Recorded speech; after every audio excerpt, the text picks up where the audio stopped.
Hello everyone, and welcome to episode 20 of Traditional Tuesday. Now, for me, 20 is a big number. You know, it's not one of the huge milestones that most people celebrate, but 20 is a pretty big number because it shows that I'm actually pushing forward with this whole idea of keeping my YouTube channel consistent and giving you guys what you want.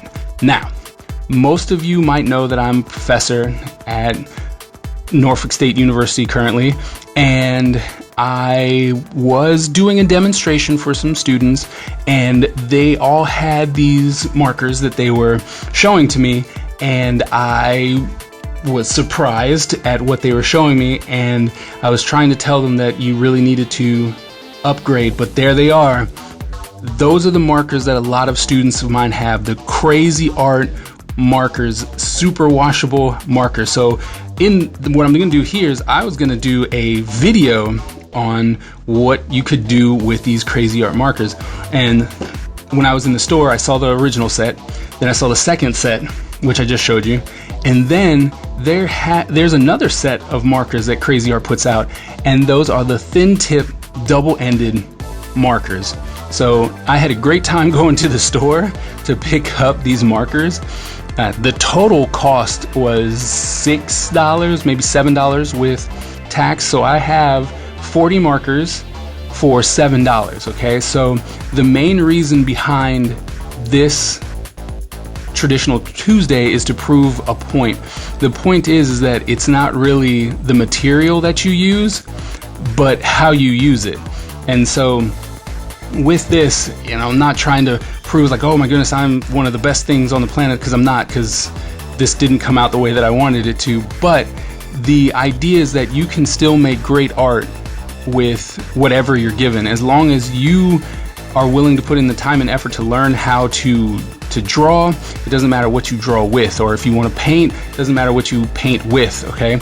Now, true, there are quality issues, okay? So the more money you put into paint, or in the paint, or in pencils, or in markers, it's going to show, okay? But if you're willing to put in the work, you can make anything work. Because I mean, for instance, using these Cra-Z-Art markers, I approached this first as a regular marker drawing, and then realized that it doesn't do that very well. And after I put the black on top of this, the orange, to try and show myself where everything was, and I went over because I was like, man, I really got to smooth this out because it's looking kind of rough. As soon as I went over the black to get the orange closer to where it should be, the black smeared. And that's why you see what's going on right now. And at first it was terrifying to me because I was like, oh my goodness, this stuff is smearing. How am I supposed to do this? And all the color went straight up to the tip. So every time now when I'm using a different marker, I smear it. So you can't really see it because it's going pretty fast, but I'm actually putting down the marker and then smearing it with my finger, because the Cra-Z-Art marker actually puts a lot of ink on top of the paper, so it doesn't absorb right away. And I think that's it's in part because of the super washable part. So in order to make sure that it can wash right off, they had to put some type of concoction together so that it will actually sit on top of things versus seep in right away. But after finally realizing what's going to happen, I started to use what I knew about color theory and putting things together to try and tone down that very, very bright orange, because they don't have a skin tone in the Cra-Z-Art marker pack. So I was like, what can I do? Started adding blues and greens and trying to blend it to try and give it a more natural look, I guess, as natural as it could possibly come to when it comes to the colors that I was given. But the fun part is watching it come together. But I have to tell you, these markers were a big challenge for me, mostly because it was just something I was not used to. So trying something on camera for the first time and hoping that it works was a really big challenge for me. And what you see now is that while I was doing this demo for my students, there was a point where I was like, I really want to make sure that I can blend this just a little bit more. So they gave me some color pencils, and all I did was took an orange and just blended my orange into the color a little bit more. But the main thing that I wanted was to break out the highlights, so I used white, as you can see. So a white color pencil is always something that you should have on hand when you're using color. But there's a finished product, and you know, I think that it came out pretty good.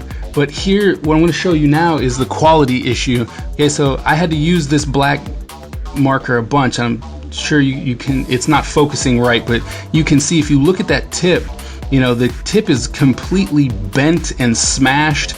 And so that's the thing when it comes to, you know, the idea of paying more money, is that if you have a Prismacolor marker or a Shinhan touch marker or a Copic marker, those nibs don't exactly just break out like that. So, you know, you pay for the longevity of your materials, but you can use, like I said, it was a total of $7, and you can use this 40 markers, although this marker, my black marker, was pretty much DOA, and as soon as I started using it, it died. And so, and the tip also bends on that. So, you know, but in the end, it comes to whatever you want to do it. As long as you're willing to put in the time and the effort, you can make it work. So if you get anything from this, do what you love and put in the time and effort to make sure that you're great at it. That brings us to the end of this episode. If you liked it, please like, share, and subscribe, and we'll see you at the next video.